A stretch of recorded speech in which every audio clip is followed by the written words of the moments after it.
بسم اللہ الرحمن الرحیم۔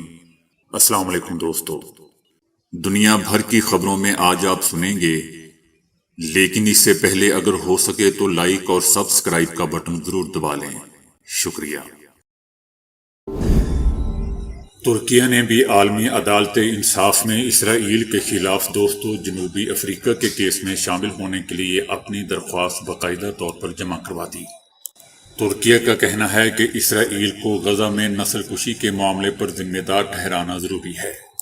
ترکی کا کہنا ہے کہ انسانی اقدار، بین الاقوامی قانون اور اداروں پر اعتماد اس حوالے سے جڑا ہوا ہے کہ یہ عمل کیسے منطقی انجام کو پہنچتا ہے۔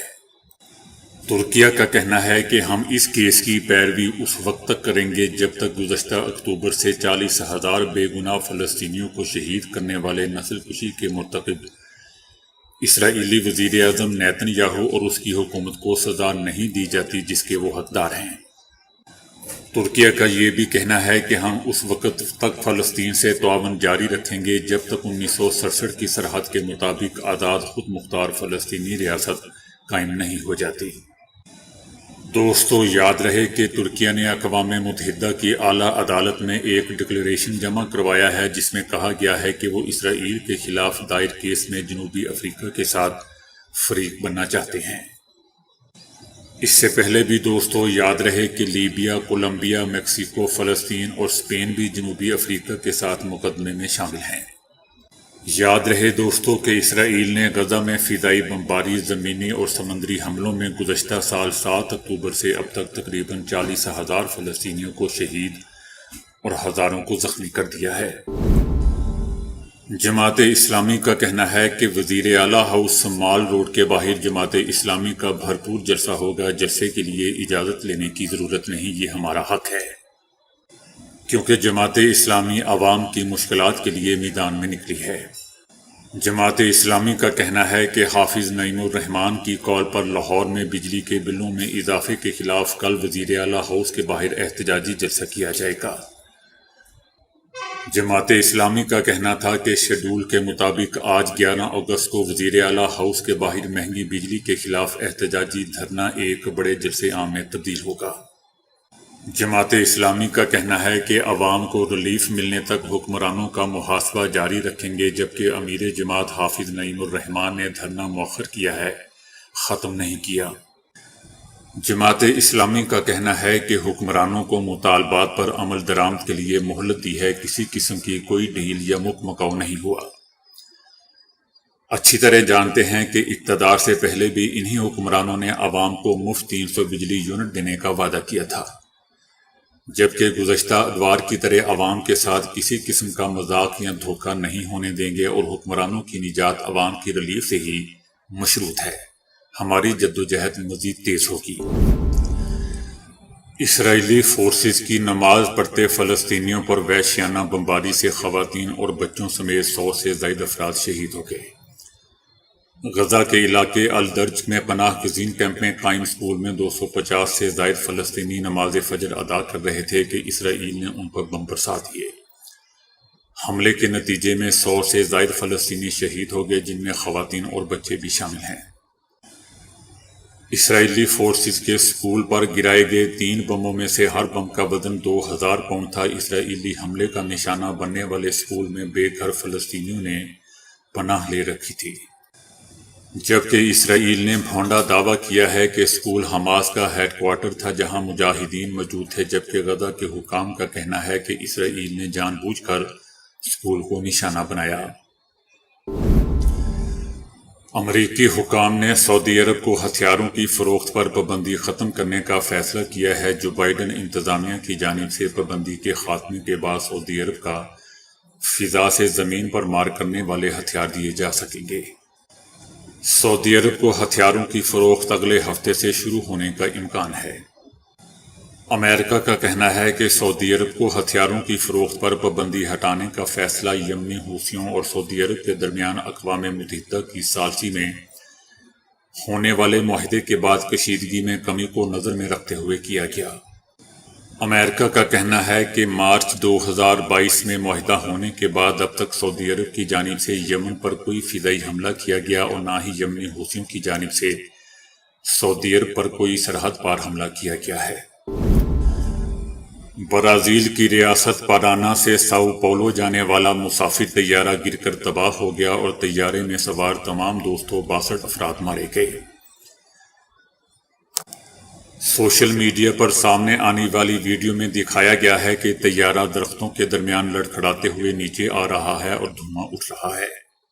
انتظامیہ کا کہنا ہے کہ طیارے میں جتنے لوگ سوار تھے ان میں سے کوئی بھی نہیں بچ پایا اور طیارہ گرنے سے صرف ایک گھر کو نقصان پہنچا ہے اور کسی شہری کو نقصان نہیں پہنچا۔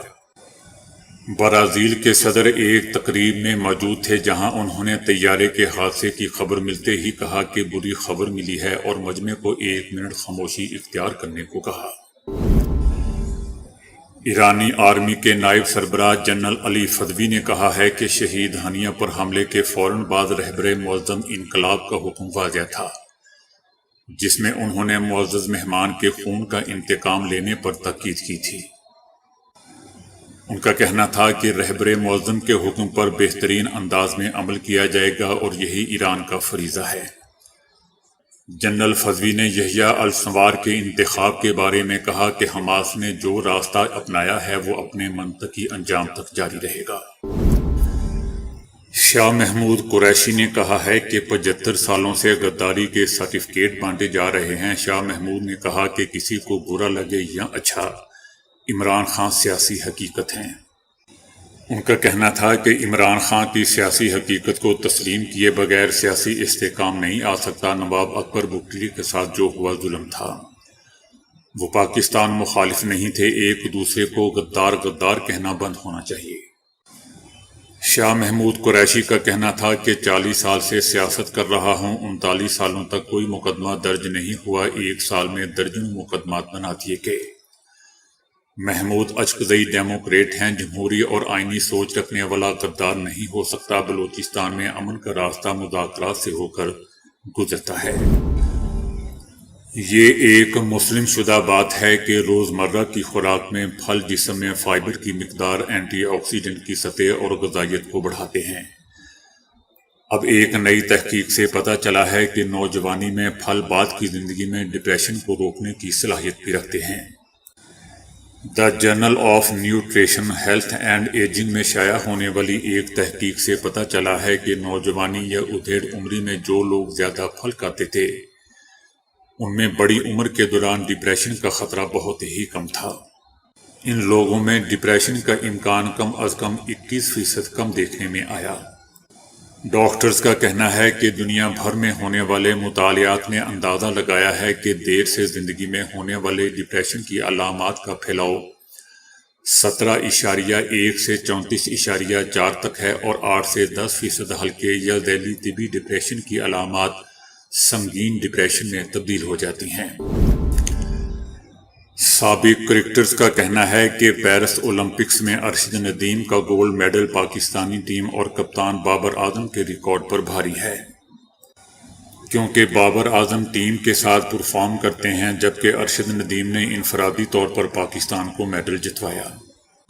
ان سابق کرکٹرز کا کہنا ہے کہ ارشد ندیم نے اس ملک کے لیے جو کر دیا ہے اس کے لیے بابر اعظم کئی سال لگیں گے۔ اگر پوری کرکٹ ٹیم کا ندیم کی انفرادی کامیابی سے موازنہ کیا جائے تب بھی اولمپک چیمپئن سر فہرست ہی آئے گا۔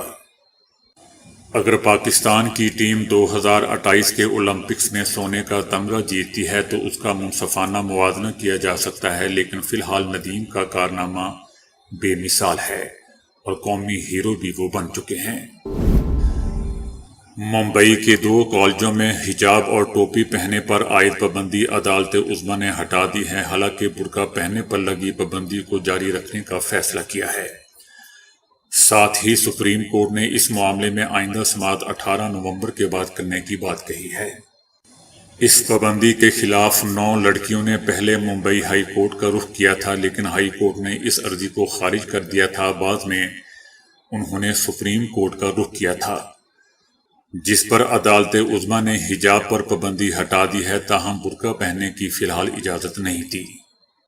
عدالت نے کالجوں کی اس دلیل کو مسترد کر دیا کہ حجاب سے طالبات کے مذہب کی نشاندہی ہوتی ہے۔ عدالت کا کہنا ہے کہ مذہب کی پہچان ان کے نام سے بھی ہوتی ہے، اس لیے اس طرح کے اصول کالج میں نہ بنائے جائیں کہ کل کو نام بھی تبدیل کرنا پڑے۔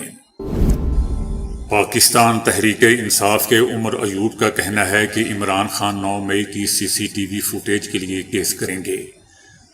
عمر ایوب نے کہا کہ فوج، FA اور انٹیلیجنس ایجنسیز ریاست کی اوزار اور ملازم ہیں، فوج اور اداروں کو اپنے دائرے میں رہنا چاہیے۔ ان کا کہنا تھا کہ آئین کے مطابق سیاستدانوں کو کرنی چاہیے۔ فوج کے پاس G3 رائفل، توپیں اور ٹینک ہیں اور ایئر فورس کے پاس ہوائی جہاز اور GF-17 ہیں۔ نیوی کے پاس سب میرین اور بریگیڈ اور جہاز ہیں۔ آئین کے آرٹیکل 7 کے مطابق ریاست مجلس شورا ہے۔ ریاست قومی اسمبلی اور صوبائی اسمبلی اور ٹیکس عائد کرنے والے ادارے ہیں۔ ان کا کہنا تھا کہ فوج، FA اور انٹیلیجنس ایجنسیز ریاست کے اوزار اور ملازم ہیں، فوج اور اداروں کو اپنے دائرہ کار میں رہنا چاہیے۔ دوستو، میرا ایوب کو یہ مشورہ ہے کہ اپنی صحت کو دیکھتے ہوئے کوئی بڑا بیان جاری کیا کریں۔ جرمنی، ہالینڈ اور امریکہ کے ماہرین نے 34 ممالک میں مشترکہ تحقیق کرنے کے بعد دریافت کیا ہے کہ جو لوگ ضرورت مندوں کی مدد کرتے رہتے ہیں وہ نہ صرف لمبی عمر پاتے ہیں بلکہ ان کی عمومی صحت بھی بہتر رہتی ہے۔ ایک دوسرے کی مدد یا تعاون باہمی کا رویہ کوئی عجیب و غریب نہیں بلکہ یہ چیونٹیوں سے لے کر ہاتھیوں تک پایا جاتا ہے۔ اس مقصد کے لیے ماہرین نے مختلف ممالک میں ضرورت مندوں کی مدد اور تعاون باہمی کے بارے میں کیے گئے مطالعات اور تحقیقات کو گنگالنا شروع کیا۔ طویل تحقیق کے بعد واضح نتائج ان کے سامنے تھے۔ ان کا کہنا ہے کہ اس سے کوئی فرق نہیں پڑتا کہ آپ غریب ہیں یا امیر، لیکن اگر آپ ضرورت مندوں کی مدد کرنے کا مزاج رکھتے ہیں تو ممکنہ طور پر آپ کی عمر طویل ہوگی جبکہ صحت اچھی رہنے کے امکان بھی روشن ہوں گے۔ ماہرین کا کہنا تھا کہ ایک دوسرے کی مدد کرنے کا مطلب صرف مالی امداد نہیں بلکہ اس میں ایک دوسرے کا خیال رکھنے، حال چال پوچھتے رہنے اور چھوٹے چھوٹے کاموں میں ہاتھ بٹانے جیسے چھوٹے چھوٹے اقدامات بھی بڑی اہمیت رکھتے ہیں۔ شہزادی ڈیانا کے بارے میں کچھ ایسے حیران کن سچ پتہ چلے ہیں جو یقیناً اس سے قبل شاید آپ نے کبھی نہیں سنے ہوں گے۔ شہزادی ڈیانا پڑھائی سے دور بھاگتی تھی۔ لیڈی ڈیانا کو 9ویں جماعت تک گھر میں ہی تعلیم دی گئی، جس کے بعد انہیں بورڈنگ سکول میں بھیجا گیا۔ یہ اپنے او لیولز میں 2 مرتبہ فیل ہوئیں، جس کے بعد انہیں سکول سے نکال دیا گیا۔ اس وقت ان کی عمر 16 برس تھی۔ پرنس چارلس سے ملاقات سے پہلے انہوں نے سوئٹزرلینڈ میں محض کچھ ماہ تعلیم حاصل کی۔ شہزادی ڈیانا کسی کام کو چھوٹا نہیں سمجھتی تھی۔ یہی وجہ ہے کہ انہوں نے بہت سے کام کیے جنہیں لوگ اچھا نہیں سمجھتے۔ ڈیانا پرنس چارلس سے ملنے سے قبل بچوں کو سنبھالنے کی نوکری کیا کرتی تھی۔ اس کے علاوہ شہزادی ڈیانا نے لوگوں کے کپڑے بھی دھوئے ہیں اور صفائی کا کام بھی کیا ہے۔ ڈیانا نے اسکول میں چھوٹے بچوں کی ٹیچر کی نوکری بھی کی ہے۔ پرنس چارلس لیڈی ڈیانا کے دور کے کزن تھے، تاہم ڈیانا کی طویل ملاقات اپنی بہن کے ذریعے شہزادہ چارلس سے ہوئی۔ اس کے بعد ان کی دوستی اتنی گہری ہوگی کہ دونوں نے شادی کر لی۔ شہزادی ڈیانا نے اپنی زندگی میں 3 مرتبہ پاکستان کا دورہ کیا۔ 1991 میں شہزادی چارلس کے بغیر پاکستان آئیں، جبکہ 1992 میں دونوں کی علیحدگی ہو گئی تھی۔ دوسرا دورہ انہوں نے 1996 میں کیا جب اپنا وقت عمران خان اور ان کی اہلیہ جمائمہ کے ساتھ گزارا، تاہم ان کا تیسرا دورہ 1997 میں ہوا۔ تو دوستو، ابھی کے لیے اتنا ہی۔ ویڈیو کو لائک اور شیئر کرنے کا بہت بہت شکریہ۔